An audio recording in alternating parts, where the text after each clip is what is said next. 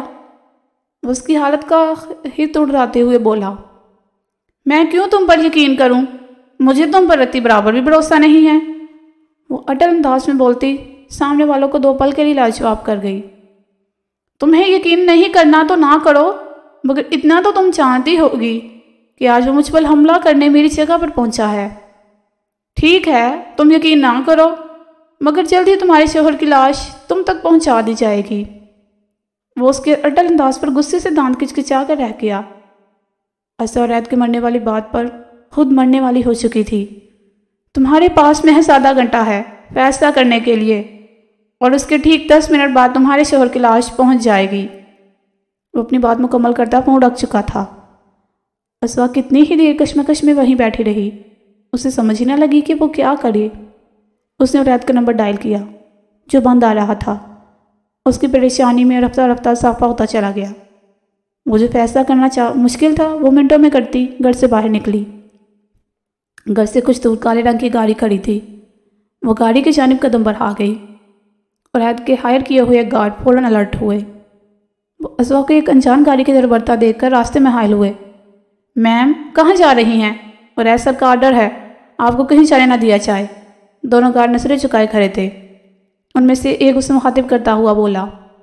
ان کے منہ سے عید کا نام سن کر کچھ سمجھ چکی تھی۔ ضرور عید نے اس کی حفاظت کے لیے ان کو ہائر کیا تھا۔ اور عید کی جان خطرے میں ہے، مجھے جانے دو، التجائی انداز میں انہیں دیکھ کر بولی۔ جی گائز، تو کیسے لگے آج کے ایپیسوڈ؟ کمنٹ سیکشن میں ضرور بتائیے گا۔